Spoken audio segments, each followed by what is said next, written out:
নমস্কার। প্রাণারাম ইউটিউব চ্যানেলের সকল দর্শক ও শ্রোতাবন্ধুদের জানাই সাদর শুভেচ্ছা ও অভিনন্দন। কয়েকটি পর্ব ধরে আমরা আলোচনা করছি আধ্যাত্মিকতা কী ও কেন এই প্রসঙ্গে। আজকে বিষয় দৈনন্দিন জীবনে আধ্যাত্মিকতা। বিষয়টির সূত্রপাত আমি বিগত পর্বেই করেছিলাম যে আধ্যাত্মিক হলে কি লাভ হবে। আগামী পর্বগুলোতেও আমাদের আলোচনা বিভিন্ন আঙ্গিক থেকে এই বিষয়গুলি নিয়েই করা হবে, কিন্তু আজকের পর্বে মূলত যে বিষয়টিতে আমরা আলোকপাত করব তা হল আমাদের যে প্রাত্যহিক জীবন বা জীবনযাত্রা, তাতে আধ্যাত্মিক কি করে হব আমরা। তো আজকের আলোচনায় প্রথমেই যে দিকটি আমি বলতে চাই বা উল্লেখ করতে চাই তা হল প্রাত্যহিক জীবনে আধ্যাত্মিক হওয়ার অর্থটা ঠিক কী। আপনারা অনেকেই হয়তো মনে মনে ভাবছেন বা অনেকেই ভাবেন, আমি অনেকের কাছে শুনেছি যে রোজ এত কাজ করে তারপরে আর এই সব করার মতো অবকাশ বা অবসর কোথায়, ইচ্ছা থাকলেও হবার বা করবার তো উপায় নেই, এমন কথা আমরা প্রায় সময় শুনে থাকি। নিঃসন্দেহেই বলবো যে কথাটা হাস্যকর। আমরা যদি দেখি সারদা দেবীর জীবনচরিত, তাহলে আমরা দেখব যে তিনি প্রত্যহ সে ভোররাত্রির আগে থেকে শুরু করে প্রায় মধ্যরাত্রি পর্যন্ত তাকে সর্বদাই কর্মব্যস্ত জীবন কাটাতে হয়েছে, এবং এই ভয়াবহ ব্যস্ততা, অমানুষিক ব্যস্ততার মধ্যেও তিনি তার জীবন যাত্রা, জীবন যাপনটা এমন ছিল যা আমাদের অনুপ্রেরণা যোগায়, আধ্যাত্মিকতার পথে চলতে উদ্বুদ্ধ করে। এখন অনেকেই হয়তো বলবেন যে মায়ের কথা আলাদা, তিনি সাক্ষাৎ জগন্মাতা, তার সঙ্গে কি আর আমাদের সাধারণ মানুষের তুলনা হতে পারে? এটা ঠিক, কিন্তু আমরা তার অনুকরণ করতে যাব না, আমরা তাকে অনুসরণ করব। এটা আমরা করতেই পারি। অনুসরণ যে কেউ যে কাউকে করতে পারে, অনুকরণ তা কখনোই সম্ভব হয়তো হবে না। তবে এটাও বিচার্য যে আমাদের যদি সদিচ্ছা থাকে তাহলে আমরা অনেক কিছু করতে পারি। প্রাচীন প্রবাদে বলা হয়েছে, ইচ্ছা থাকলেই উপায় হয়। একটু ভাবুন তো, আমরা প্রতিদিন অর্থাৎ দিবা রাত্রি মিলিয়ে যে 24টি ঘন্টা, সেই 24টি ঘন্টা কিভাবে কাটাই। আমাদের সমস্ত কাজের জন্য সময় আছে, শুধু ভগবানের জন্য সময় নেই। অর্থাৎ এক কথায় বলতে গেলে এটাই বলতে হয় যে আমি সকল কাজের পাই হে সময়, তোমারে ডাকিতে পাইনে। এই যে গানের পংক্তিটি আমাদের জীবনে এ এক বাস্তব কিন্তু মর্মান্তিক সত্য। আমরা মনে মনে যদি আধ্যাত্মিক হতে ঠিকভাবে চাইতাম, 24 ঘন্টা যথেষ্টর অনেক বেশি সময়, কিন্তু আমরা তা করি না। হ্যাঁ, ব্যতিক্রম নিশ্চয়ই আছে, কিন্তু সাধারণভাবে আমরা তা করি না। মানুষের বয়স যত বাড়ছে, অর্থাৎ আরও বিশদে বলতে গেলে এই মানব সভ্যতার যত বয়স বাড়ছে তত আমরা দেখছি কি না বিজ্ঞান এবং প্রযুক্তিবিদ্যার উন্নতি, মোবাইল ফোন, ইন্টারনেট, আরও কত কি এসে গিয়েছে। মোবাইল ছাড়া আমাদের এক মুহূর্তও চলে না। আগেকার মানুষ সকালে ঘুম থেকে উঠে এবং রাতে শুতে যাওয়ার আগে ভগবানের নাম স্মরণ করত। এখন যতক্ষণ না মানুষ নিদ্রাভিভূত হচ্ছে ততক্ষণ পর্যন্ত পারলে সারা রাত্রি জেগে মোবাইল সার্চ করে। আবার ঘুম থেকে উঠেই প্রথম কাজ হলো মোবাইলটা দেখা, কোনো খবর আছে কিনা, কোনো মেসেজ এসেছে কিনা, আরও কত কি। এটা কি জীবনযাত্রার সূচনা বা সমাপ্তি? প্রত্যেক দিনের সূচনা বা সমাপ্তি হতে পারে বা হওয়াটা কাম্য? না, কখনোই কাম্য নয়। সরাসরিভাবে এটা বোঝা দরকার যে এই জীবন কখনোই কাম্য হতে পারে না। আমাদের এটা বুঝতে হবে। এই রামকৃষ্ণ বিবেকানন্দ পরিমণ্ডল নিয়ে আমরা এত কথা বলছি, এত প্রচার করছি,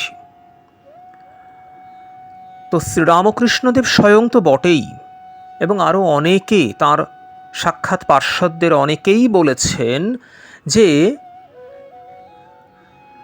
ঠাকুর তো একথা বলেছেন যে 1 আনা মন দিয়ে সংসার করো, 15 আনা মন ঈশ্বরের প্রতি দিতে হবে। অনেকে এতটা বলেননি, অনেকে বলেছেন 4 আনা মন দিয়ে সংসার করলে ভেসে যাবে। অর্থাৎ 12 আনায় যদি আমরা ঈশ্বরের দিকে দিতে পারি তাহলে ভেসে যাবে, অর্থাৎ কাজ করে উতরে যাবে।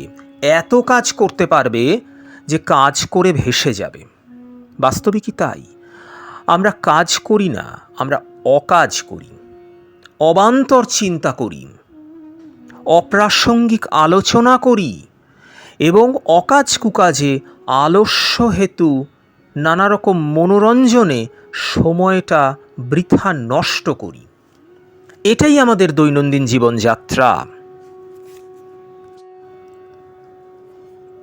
এই যে জীবনযাত্রা, এটা কখনো আদর্শ হতে পারে না, কখনোই আদর্শ হয় না। এর থেকে আমাদের বেরিয়ে আসতে হবে। প্রত্যেক দিনের একটা সুশৃঙ্খল রুটিন করে নিতে হবে, যার মধ্যে এমনভাবে সময়টাকে আমরা বিভাজন করব যে একটা নির্দিষ্ট সময় আমরা ঈশ্বরের উদ্দেশ্যে নিবেদন করব, তার কথা স্মরণ, মনন, চিন্তন, জপ, ধ্যান, পূজা, পাঠ ইত্যাদি। এমন কোনো নিয়ম নেই যে এটা ঠিক অতটাই করতে হবে। হ্যাঁ, যতটা বেশি করবেন তত বেশি লাভ এবং তাড়াতাড়ি উত্তরণ ঘটবে, এটা সত্য। কিন্তু এর পাশাপাশি এটাও সত্য যে এর কোনো নির্দিষ্ট সময়সূচি নেই। অর্থাৎ দিনের ওই সময়ই আপনাকে ঠাকুরের সামনে হাজির হতে হবে এমনটা নয়। মানুষ নানা কর্তব্য কর্মে ব্যস্ত থাকে, তাই সবসময় সব কিছু সম্ভব হয় না। ঠিক সন্ধিক্ষণে ঈশ্বরের স্মরণ মনন অনেক সময় সম্ভব নাও হতে পারে। মনে রাখবেন, ভগবান হলেন ভাবগ্রাহী জনার্দন, তিনি মনটা দেখেন। ঠাকুরের সে গল্প আছে, সেই চাষির গল্প, যে সকালে ঘুম থেকে ওঠার সময় আর শুতে যাওয়ার সময় রাত্রে সে হরিনাম স্মরণ করত। কিন্তু ভগবানের কাছে সেই হল সর্বশ্রেষ্ঠ ভক্ত।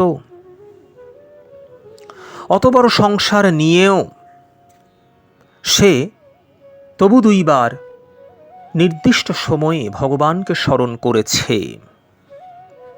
এখানে একটা কথা আছে, কথাটা ভালো করে বোঝা দরকার।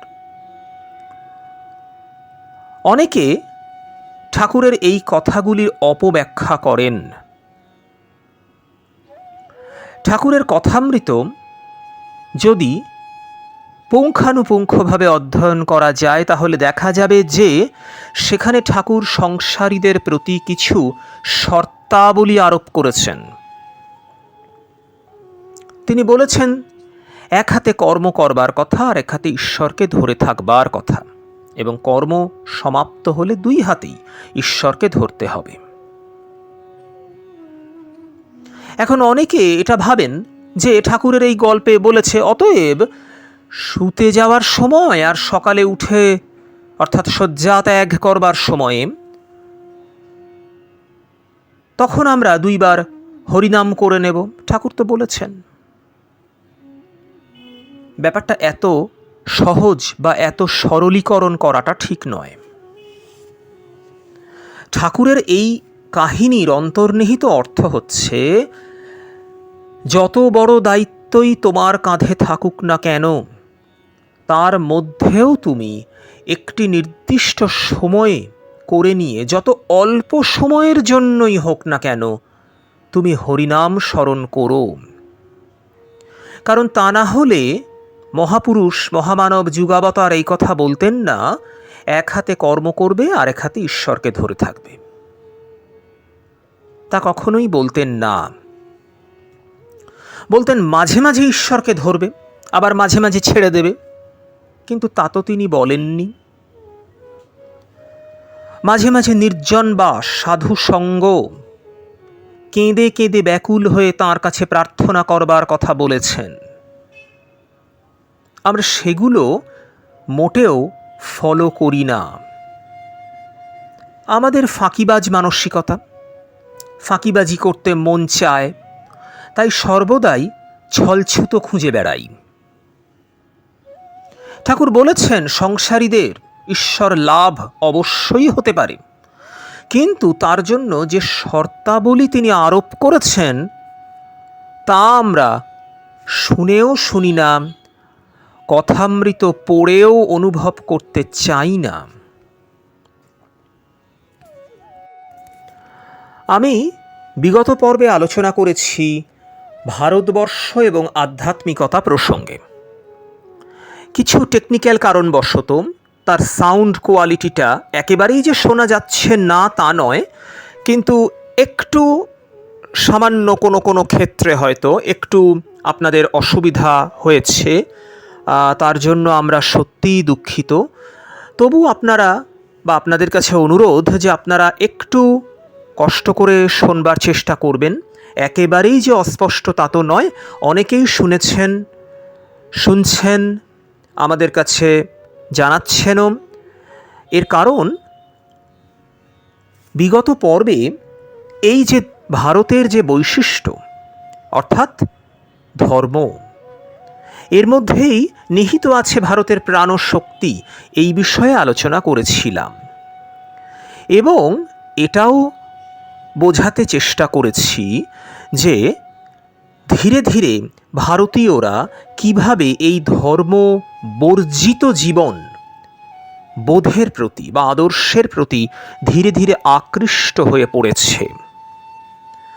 এই প্রসঙ্গে স্বামীজির অনেকগুলি সতর্ক বাণীর কথা আগের দিন আলোচনা করেছি। এখন আজকে এই বিষয়ে আরও কিছু কথা বলছি।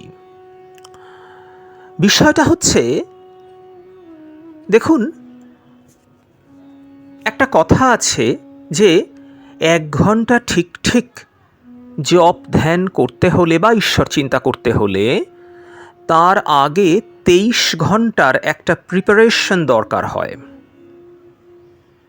এর কারণ কি?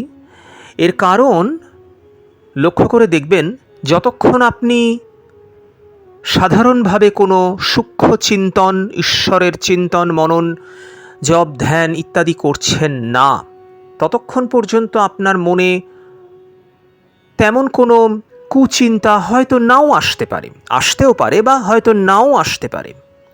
আবোল তাবোল চিন্তা আসছে না, মনের ভারসাম্য মোটামুটি স্থির আছে। কিন্তু যখনই আপনি ঈশ্বর চিন্তা করতে শুরু করলেন, জপ ধ্যান, নাম জপ বা কীর্তন, পূজা পাঠ ইত্যাদিতে মনোনিবেশ করবার চেষ্টা করলেন, তখনই আপনার অজান্তেই নানাবিধ চিন্তা আপনার মনে এসে উপস্থিত হচ্ছে, এবং এগুলো আসছে আপনার প্রয়াসের দ্বারা নয়, আপনি না চাইলেও সেগুলো আসছে। এটা বুঝে দেখা দরকার। ধরা যাক আপনি আপনার ঘরে তেমনভাবে পরিষ্কার পরিচ্ছন্ন রাখেন না, কোনো একটা বিশেষ স্থানে দিনের পর দিন ধুলো জমছে, কিন্তু ঘরের বাকি অংশে বেশ ভালো পরিপাটি করে রেখেছেন, সুসজ্জিত ঘরবাড়ি, কিন্তু ঘরের ওই একটি বিশেষ কোণায় ধুলো ময়লা জমে আছে। এখন একদিন করলেন কি, ওই স্থানে গিয়ে আপনি একটু পরিষ্কার করতে প্রয়াসী হলেন। ব্যাস, আর যায় কোথায়? এতদিনকার ধুলো ময়লা যা ওই স্থানে এতদিন ধরে জমা হয়েছিল, এবার তাকে আপনি নাড়াচাড়া করেছেন, পরিষ্কার করতে চাইছেন। এবার শুরু হলো ধুলোর ঝড়। মনের মধ্যেও ঠিক তাই। মন যা নিয়ে চলাচল করে বা চলাফেরা করে দিবারাত্র, এবং শুধু এই জন্মে নয়, আগের আগের আগের বহু বহু জন্মে যা যা নিয়ে মন চলাচল করেছে, যা আমাদের চিত্তের মধ্যে সংস্কার রূপে রয়ে গিয়েছে, যখন আমরা জপ ধ্যানে মনোনিবেশ করতে প্রয়াসী হই, তখন আমরা চাই বা না চাই এই জাগতিক যা কিছু, তার থেকে যখনই ডিট্যাচড হওয়ার চেষ্টা করছি এবং সেই পরম পুরুষ বা পরমেশ্বরী যাই বলুন না কেন, তাঁদের প্রতি চিত্ত নিবেদন করতে আমরা প্রয়াসী হচ্ছি, তখন আমাদের টেনে ধরছে এই সংস্কার। তখন আমাদের সামনে এসে দাঁড়াচ্ছে এই আমাদের দৈনন্দিন অভ্যাস, আমাদের স্বভাবজাত প্রকৃতি, যা আমরা প্রতিনিয়ত যাদের নিয়ে খেলা করছি, এবং এগুলোই আমাদের উন্নতির পথে অন্তরায় হয়ে দাঁড়াচ্ছে। তাই গীতায় ভগবান শ্রীকৃষ্ণ বলছেন, অভ্যাসেন তু কৌন্তেয় বৈরাগ্যেন চ গৃহ্যতে। অর্থাৎ অভ্যাস আর বৈরাগ্য, এই দুটো উপায়, এই দুটো উপায় সহায়ে মনকে প্রত্যাহার করতে হবে। যদি আমরা যথার্থ আধ্যাত্মিক হতে চাই, যোগশাস্ত্রও এ কথা বলছে। কতগুলি নিয়ম কানুন আছে, যম নিয়ম, যারা পতঞ্জলির অষ্টাঙ্গ যোগ সামান্য কিছু হলেও পড়েছেন তারা জানেন। আর আজকাল তো সহজেই ইন্টারনেটের যুগে সব কিছুই সার্চ করলে পাওয়াও যায়। তার মধ্যে আছে যম নিয়ম, খুঁজে দেখতে পারেন। এবং তার মধ্যে রয়েছে কিছু প্রস্তুতি। সবার শেষে আসে সমাধি, তার আগে আসে ধ্যানের কথা। কিন্তু ধ্যানের কথারও আগে রয়েছে ধারণা। কোনো একটা বিষয় বা কোনো একজন ব্যক্তি, কোনো একটি তত্ত্ব, যাই বলুন, একটা ধারণা তো হওয়া দরকার। আমরা বলি তো যে এই বিষয়টি সম্পর্কে অমুক ব্যক্তির খুব ভালো ধারণা আছে। এখন ধারণা কি করে হবে? ধারণা পাকা হলে তবে হয় ধ্যান, আর ধ্যান যদি একনিবিষ্ট হয় তখন হয় সমাধি।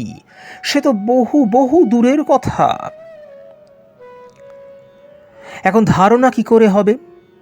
তার জন্য কতগুলি প্রস্তুতি প্রয়োজন। ওই যম নিয়ম, কতগুলি নিয়ম আছে, এবং একভাবে আসনে বসা অভ্যাস করতে হবে। এখন আসন মানে সবসময় যে সবাইকে পদ্মাসনেই বসতে হবে তা নয়। চাইলে কেউ নানাভাবে বসতে পারেন। যাদের কোমরের সমস্যা, যাদের বসতে অসুবিধা হয়, হাঁটু মুড়ে ডাক্তারবাবু বারণ করেছেন, নানা রকম সমস্যা থাকে, তারা যেভাবে কমফোর্ট ফিল করবেন সেভাবেই বসবেন, কিন্তু চেষ্টা করবেন একটু বেশিক্ষণ বসবার। জোর করে নয়, ধীরে ধীরে বাড়াবেন। মনে রাখবেন, আধ্যাত্মিকতা ধাপে ধাপে উত্তরণের বিষয়। লাফে লাফে উত্তীর্ণ হওয়া যায় না। এক লাফে গাছের মগডালে চড়া যায় না। বহুদিন, বহু মাস, বহু বছরের প্রস্তুতি প্রয়োজন। বহু জন্মের কথা আর না হয় নাইবা বললাম। তো ঘটনা হচ্ছে, এরপর রয়েছে প্রত্যাহার করতে হয়, অর্থাৎ জাগতিক বিভিন্ন বিষয় থেকে মনকে গুটিয়ে নিতে হয়। এখন অনেকে বলবেন, আমাদের প্রত্যেক দিন অফিসে যেতে হয়, ব্যবসার কাজে দৌড়তে হয়, ছেলে মেয়েদের দিকে লক্ষ্য রাখতে হয়। স্ত্রীরা বলবেন স্বামীদের দিকে লক্ষ্য রাখতে হয়। স্বামীরা বলবেন স্ত্রীদের জন্য এত কিছু করতে হয়।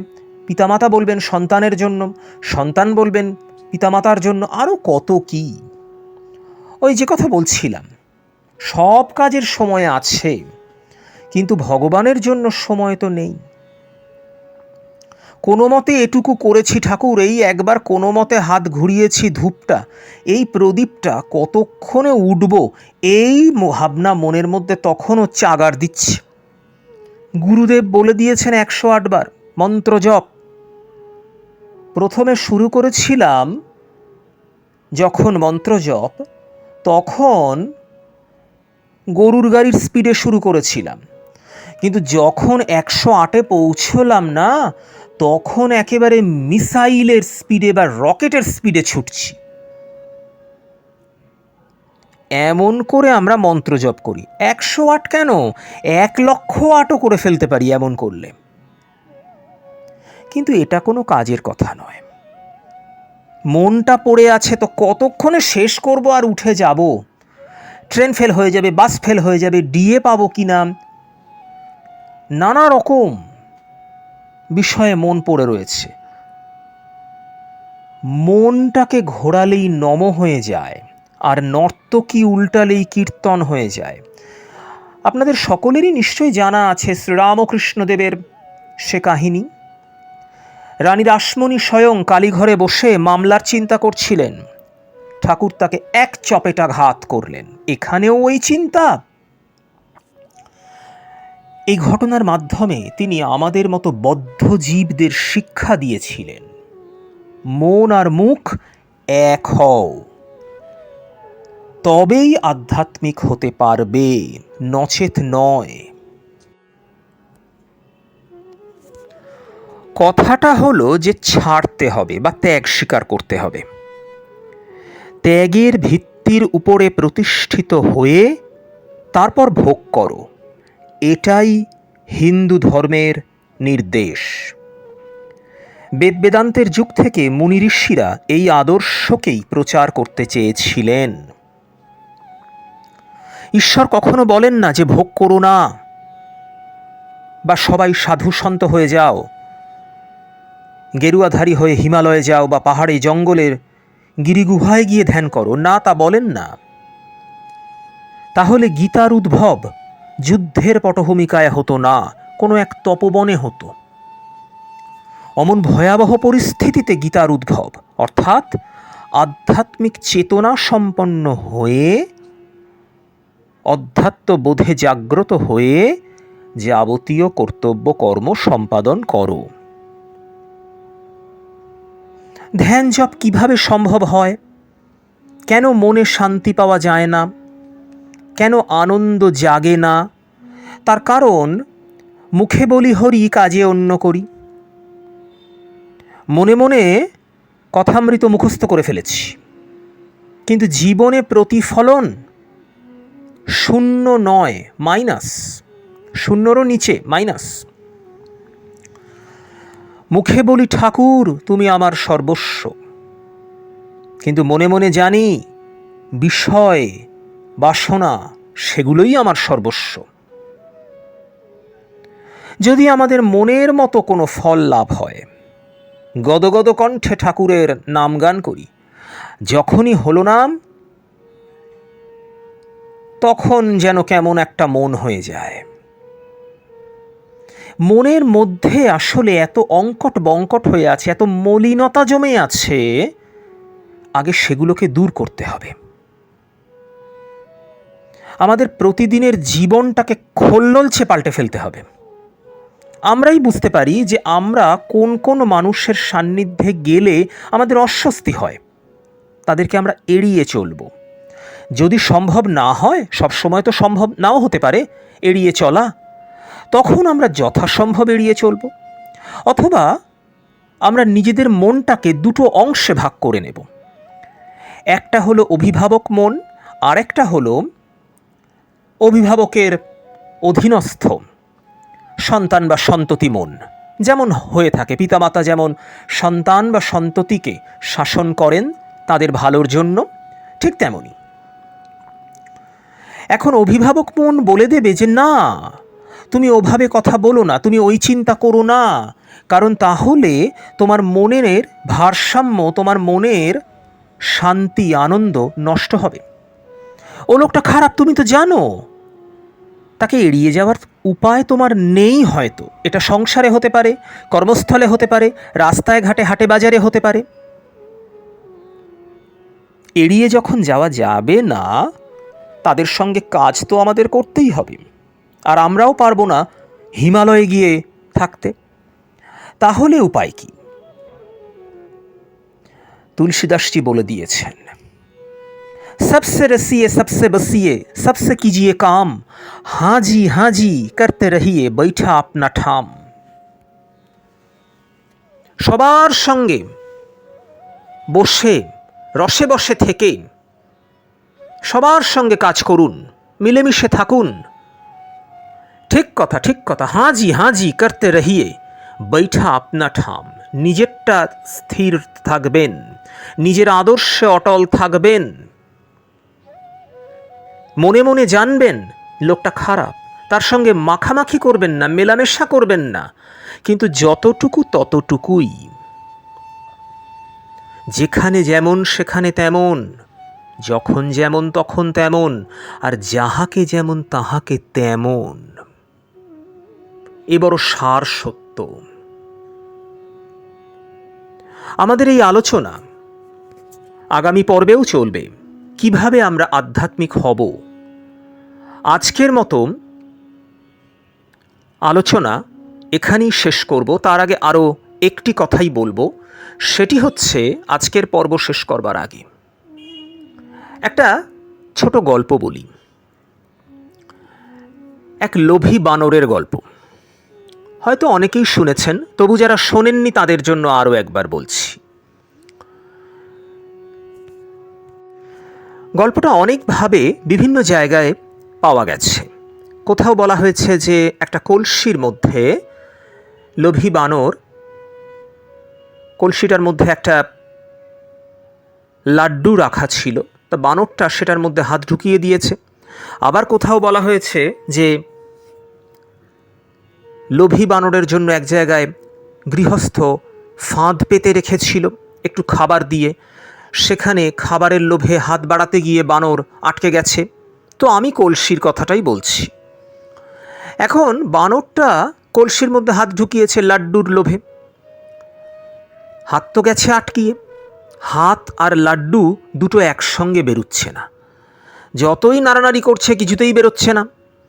এখন লক্ষ্য করবার মতো বিষয় হলো যে যদি বানরটি লাড্ডুটা ছেড়ে দেয়, হাতের মুঠোটা খুলে দেয়, তাহলে অনায়াসে সে কলসি থেকে হাত বের করে নিতে পারে। কিন্তু তার লোভ আছে, সে ওই লাড্ডুটা নিয়ে তবেই ছাড়বে।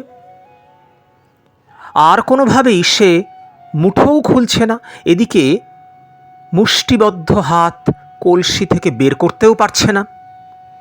তো মানুষের অবস্থা সেরকম, সব ছোড়ে তো সব পাওয়ে। যদি সব ছেড়ে দেওয়া যায় তাহলে সব পাওয়া যায়। আমরা সব তো ছাড়তেই পারি না, কিছুই ছাড়তে পারি না। এমনকি ট্রেনে উঠে যদি মনোমতো একটা সিট না পাই তাহলেও রাগে গজরাতে থাকি।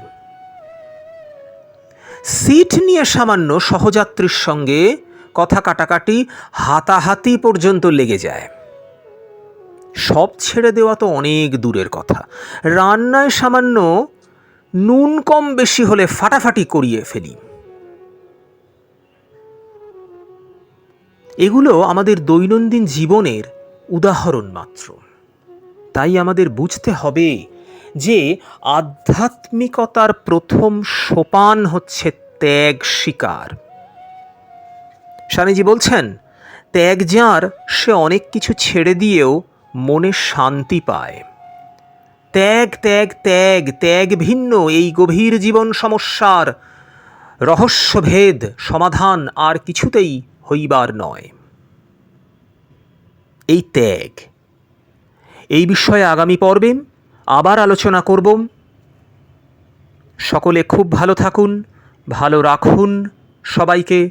শ্রীরামকৃষ্ণ, জগজ্জননী সারদা দেবী এবং স্বামীজির কৃপা লাভ করুন সকলে। জয় ঠাকুর, জয় মা, জয় স্বামীজি। ধন্যবাদ, নমস্কার। প্রাণারাম প্রাণারাম প্রাণারাম প্রাণারাম প্রাণারাম প্রাণারাম।